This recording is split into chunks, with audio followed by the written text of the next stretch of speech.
world. We've also taken probably hundreds of thousands of personal photos. And so that is something that's really important to us, is being able to capture life and our kids as they grow. And the iPhone is a really great tool for that. So we're gonna talk more about that. But before we do, we are streaming from a new device. We're hopefully you guys can see us and hear us. If you can, give us a little thumbs up. Let us know. And also in the comments, drop where are you going this summer? What's your vacation destination? This is our big road trip. We try and do at least one a year. A lot of times we'll get two in. But we have a little pop-up camper that we bought on Craigslist, and we pull it behind us and we're trying to bag all of the national parks before our kids graduate. So Evie is 10 now, means we have like eight more summers. 8 years Yeah. To make that happen. Yeah. So on this trip, we've driven from Colorado across Utah to Lake Tahoe, and we've been here a couple days. We're actually going to Yosemite today, and we'll be in Yosemite for a few days, which I'm really excited about. Same. We watched Free Solo last night. Yeah, to get ready. Because we're thinking about doing it. Yeah, we're thinking probably we should do that. Give us a thumbs up if you think we should free solo El Cap. We definitely won't be bagging all the national parks before our kids go to college if we try to do that. Yeah, exactly. So we'll do Yosemite, and then we're going to Great Basin on the way back, and Capitol Reef, and I think that will be all of the national parks in Utah. I think we will have done all of them at that point. Yeah. And so, yeah, let us know where you are vacationing this summer. We'd love to know. Yes. So here's where we're at. We are halfway through this road trip with our kids. We're halfway through our 2 weeks, and pretty much 99% of the photos that we have taken on this trip, we've used this camera, right? So it's really, really important to know how to use it and to know that iPhones are not just for snapshots. They can be used to take beautiful photos. They're not exempt from all of the rules that apply when you are taking photos, right? When you're making photographs instead of taking photos. Yes. So we wanted to just share our top 3 tips for how you take better iPhone photos, so that when you're on your family vacations and you accidentally left your DSLR at home, or it's, shoved in a bag underneath 10 jackets, that you can whip out your iPhone and you can take some really beautiful, memorable pictures. Yes, totally.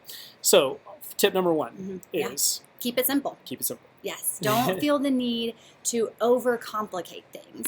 So here's something about the iPhone that is really, really interesting, is that a lot of times people are not intentional about how they take pictures because they just think it's just an iPhone photo, right? It's not a fancy picture. It's not meant to be a beautiful or artistic picture. And that's not true. You can absolutely take gorgeous pictures on your iPhone. So just keep it simple. Compositionally, what that means is make sure that you're focusing on a subject and you're drawing your eye to that subject. And one really easy way to do that is to declutter your frame, right? Yep. If you're taking a picture of everything, you're taking a picture of nothing. It's like a Where's Waldo picture, right? If your eye has to move through 100 different people and, a bunch of different trees and dogs, and I don't know where we are with trees and dogs, but if that's the case, we're here in Lake Tahoe, there are a bunch of people in bathing suits skiing down Squaw, that's not the name of the Squaw mountain. Valley. Squaw Valley, yeah. Yes. And so if you have 100 people in bathing suits on skis in your picture,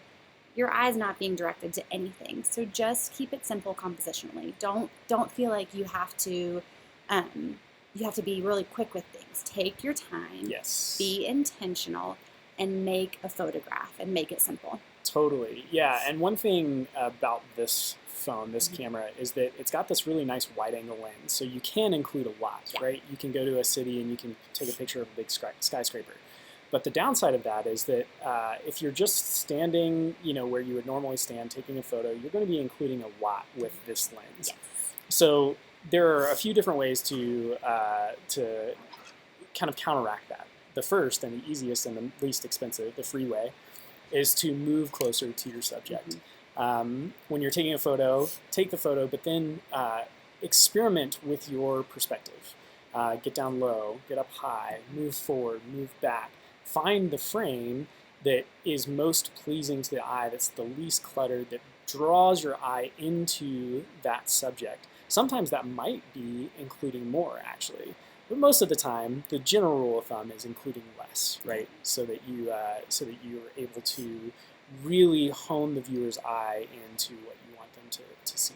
Absolutely. And perspective change is a huge, like a super easy way to do that. Like Graham was saying, shooting up and shooting down instead of just eye level. You could be in the middle of Times Square, and if my kid is sitting drinking a unicorn frappuccino because that's all they ever want to do.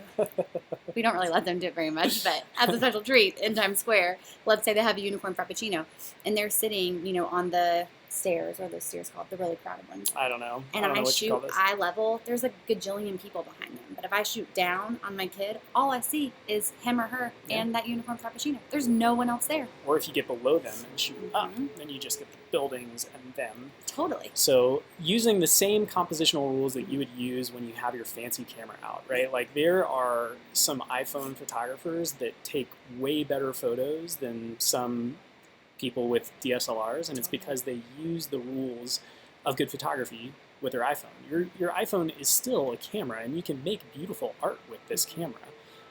So treat it like it is a camera. Yeah. Treat it like it's the only camera that you have to make that beautiful photo. Yes, and tip number 2 is just like Graham was saying, hack it like a DSLR. There are things that your iPhone is capable of that most people either don't know it's capable of, or they know and they just don't take the time to do it. So Totally.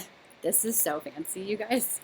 Are you even ready for this? We're technologying. My incredible husband, when he showed me this, I was like, how? How did you do that? I got some flyaways. I'm sorry, we're camping. It's a whole thing. Yeah. We just had our first shower in like a week last night, so this is the new and improved version. Oh my gosh. You should have seen us yesterday. So the first thing that you can do when you hack your iPhone like a DSLR is that you get to choose your exposure. Okay? A lot of people, when you bring your camera up, it's going to automatically... Oh, I should do it like that. That Sorry. way. Yeah, for sure. So it's going to automatically expose your image for you. However, so that's a mountain over there, and then here's our balcony on our hotel. Our beautiful wall. Let me get this window out of the way here. So if you take your finger and you tap on the lighter part of the picture, wait for it. There it is. It's going to darken the image. If you tap on the darker part of the picture, it's going to lighten the image. Totally. Another thing you can do is drag where the little boxes with the sunshine, drag down to darken your image, drag up to lighten your image. So you can choose your exposure with an iPhone photo, which is pretty cool. You can also choose your focal point, which is awesome, and a lot of people don't know that you can do this. So what you want to do, what are you doing here? I'm just getting a little something to Fancies. focus on. I'm like so distracted by this technology. It's so cool. So just by tapping on the place that you want to focus, your iPhone is going to draw focus up. So then tap on the chair behind. Yep. Boom. Boom. Okay. And then if you hold it. Oh, sorry. Hang on. Wait for it. There we go. You're going to see a little yellow box that says AEAF lock. Auto exposure, auto focus lock, which means that you can move your phone around. And then when you go back to the spot, it's going to keep that focus and exposure locked for you, which is pretty cool. So you can hack your iPhone to do things that your DSLR can do for you, and you can use it like a DSLR sometimes. Totally, yeah. So there are a lot of cool ways that you can use those simple features. Mm-hmm. One is you can make you could make like a silhouette, right? So if I drag my exposure way down and I have a subject right here, my little shadow puppet, now my shadow puppet is a silhouette. Hello. Beautiful. Hello. That's incredible. Similarly, I can kind of overexpose and make kind of a light and airy photo of my beautiful hand here. It's so pretty. And then the AEAF lock is really helpful when you have a subject that you know you want to be in focus and be exposed for, but you want to take a minute to kind of recompose that photo and find the right frame.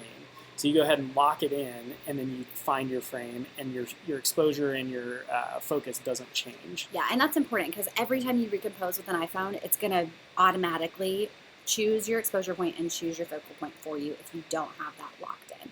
So those are kind of some cool ways that you can hack it and use it like a DSLR, where you can put yourself back in the driver's seat of making photographs rather than just taking snapshots, right? Because while your iPhone is great for taking snapshots, you may want to use it to be a little more intentional about your photography, and we want you to be able to do that. Yes. And then the last one, number 3, is just take the shot, right? You miss 100% of the shots that you don't take. I have all these great quotes. So good. You made them up. I did. I wow, made that you're so quotable. Yeah, no big deal. I don't actually know who said that. Someone tell us, who said that quote? It's like a basketball coach, I think. You miss 100% of the shots you don't take. Yeah. That seems like a basketball thing to say. I think, yeah. I don't know. Sure, yeah. Let's go with Let's that. attribute it to Michael Jordan. It's not Michael Jordan.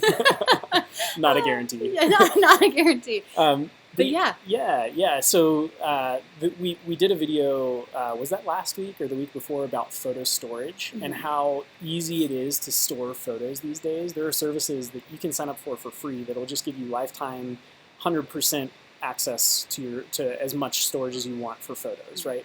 Like Google Photos, for instance. Now, we talked about in that video the downsides of some of those things, so go and watch that video and see what we had to say about that. But all that to say, like, there is no limitation on how many photos you can take anymore, right? Like, back in the days of film, it was really important that you were intentional about taking, you had 32 frames and each one cost you money. Totally, yes. And it adds up so quick, right? When every single photograph is like $1 or something. And even in the early digital days, like, every photo you took, you were like, oh man, that's going to take up this much space on my hard drive, and hard drives aren't cheap. And now you can get 3 terabyte hard drives that'll hold, millions of photos for super cheap. So you want to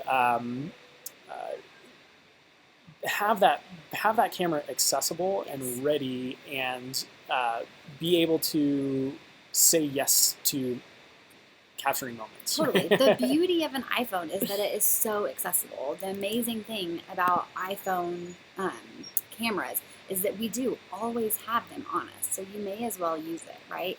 And so we want to show you guys a way that you can kind of quick draw your iPhone camera, your iPhone camera, so that when you're ready to take a shot, you take it. Because here's the thing: if I have, again, my very nice, wonderful DSLR at the bottom of my bag, and my kiddo is like jumping off of a cliff into the beautiful blue water in Lake Tahoe. Maybe did that yesterday.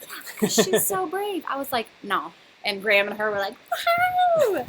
So I was taking the pictures. If I have to dig out 2 beach towels, some sunscreen, a change of clothes to grab my camera, I have missed the beautiful moment that is happening in front of me. So true. Totally missed it. So true. But I have my iPhone in my pocket, right? Yes. So what I can do is I can just grab that iPhone right out of my pocket, and I can quick draw.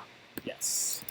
And so what that looks like is you're going to take your thumb and you're going to swipe from left to right on your screen. You don't even have to enter a password or anything. You can pick up somebody else's random phone and take do weird this. photos. Exactly. This is a good way to just annoy the heck out of everyone around. Just take some selfies, like pictures of like the inside of your ears, and just leave them on there for people to find. That's right. But the cool thing about this is that it takes a millisecond. Yes. It's so fast that you don't even have to put your thumb on there and wait for it to read it, or enter your password and then get to photos, right? You can just quick draw. So show them one more time how you do that. Yeah, so here's the way that I used to do it, is like, I've got 1,000 apps, and I'm like, okay, You have where's so many freaking apps. Does anybody have where's as my many apps on their phone camera? as Graham? Well, and the problem is I don't like the folder feature. and Clearly. so the way that I would do it is, honestly, like, I would scroll down and then I would type in camera. Right. But it takes a minute. Yeah. There it is. And she's in the water already. She's already jumped and she's swimming. So if I'm on my lock screen, then I just wake my phone up and slide to the right. Your phone or somebody else's? It doesn't. Slide to the left. Is that the electric slide? Keep it shuffling. The Cupid. We're wedding photographers. We hear that song. We heard it 17 Too many times a weekend in the late 2000s. We did.